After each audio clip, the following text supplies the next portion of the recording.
Salve, salve, galerinha do nono ano! Eu sou a professora Maiara Souza e nós vamos ter hoje mais uma aula de Química. Nós vamos falar um pouco sobre reações químicas. Começando a nossa aula, nós temos aqui a ilustração de uma experiência bem simples, né? Onde nós pegamos uma vela acesa sobre um pires e nós colocamos um copo de vidro sobre essa vela. Após algum tempo, pouco tempo, né, nós percebemos que a chama da vela, ela se apaga. Em sua opinião, galerinha, por que você acha que a vela apagou? Olha, nós temos aí transformações químicas acontecendo o tempo todo ao nosso redor e no corpo humano.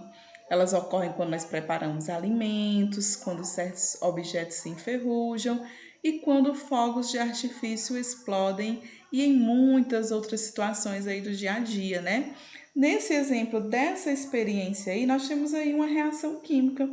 Quando nós acendemos a vela, o pavio e a área aí da parafina próxima da chama, ela vai estar reagindo aí com o oxigênio do ar. E vai estar formando aí principalmente gás carbônico e água.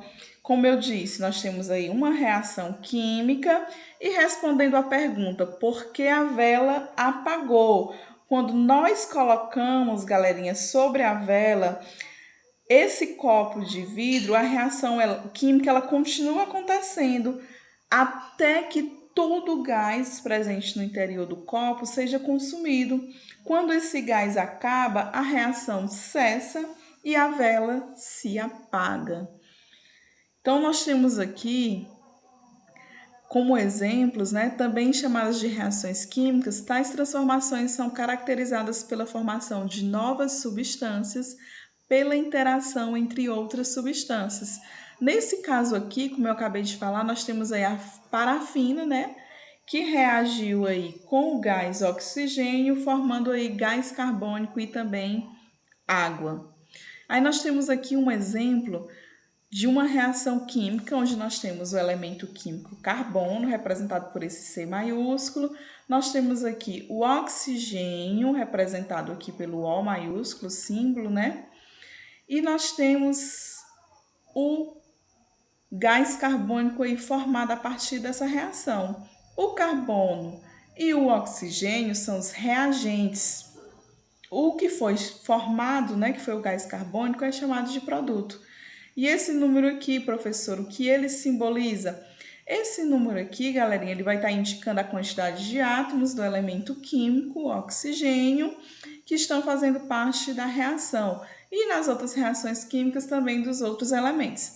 O que nós não podemos esquecer? Os elementos que estão aqui reagindo, né, que é o carbono e o oxigênio, são chamados de reagentes. E o gás carbônico é chamado de produto. É assim que nós representamos aí as equações químicas. Nós também podemos estar representando nas equações químicas, galerinha, o estado físico que uma substância ela se encontra. Ela também deve ser representada no estado físico. Nós temos como exemplo aqui também a formação do gás carbônico.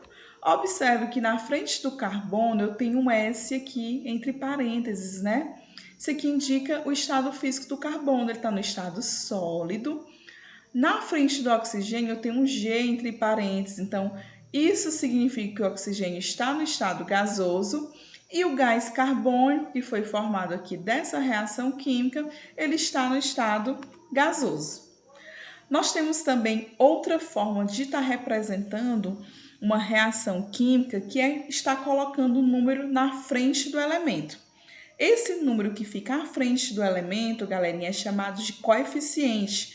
Ele indica o número de moléculas aqui do elemento. Então, eu tenho duas moléculas de hidrogênio que estão no estado gasoso e uma molécula de oxigênio que está no estado gasoso, formando aí duas moléculas de água que estão no estado líquido. Observe que eu tenho um L, significa que a água está no estado líquido, tá certo?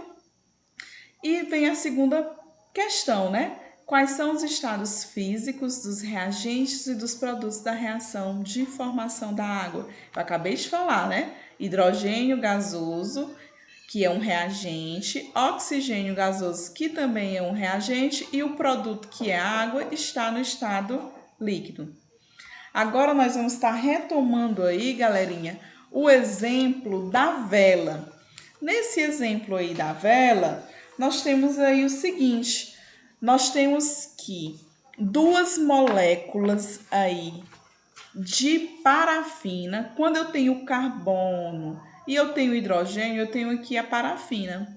Então, eu tenho duas moléculas aqui de parafina, mais 67 moléculas de oxigênio estão reagindo, estão formando 44 moléculas de gás carbônico, mais 46 moléculas de água.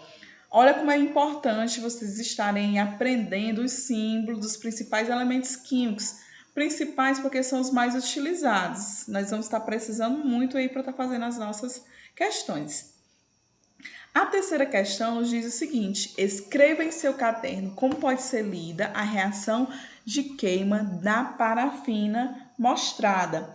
Lembrando aí, galerinha, que a parafina e o oxigênio são os reagentes e os produtos são quem? São o gás carbônico e a água. Como que eu posso estar fazendo essa leitura? Eu já até fiz, né? E vou estar repetindo. Nós temos duas moléculas de parafina, reagem com 67 moléculas de gás oxigênio e formam 44 moléculas de gás carbônico e 46 moléculas de água. Professor, e esses números pequenininhos aqui é a quantidade de átomos que tem no elemento químico. Nós vamos estar falando mais um pouco aqui sobre as reações químicas e as suas leis para a gente estar finalizando a aula. Talvez você já tenha escutado uma famosa frase que diz: na natureza nada se cria, nada se forma, tudo se transforma. Ela se refere aos resultados dos trabalhos do francês Lavoisier, um importante cientista relacionado à química moderna. Mas o que ela quer dizer, galerinha?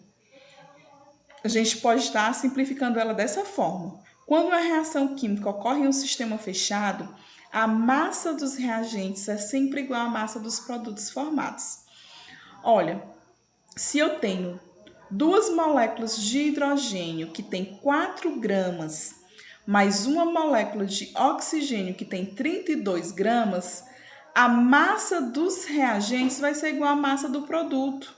Nada se perde, tudo se transforma. Então, eu vou ter aqui 4 mais 32, 36 gramas de água. Tá certo? Não esqueçam disso, nós vamos usar também muito aí nas nossas questões. Algum tempo depois, o químico francês Proust elaborou uma lei segundo a qual a composição elementar e as propriedades de uma substância química são sempre iguais.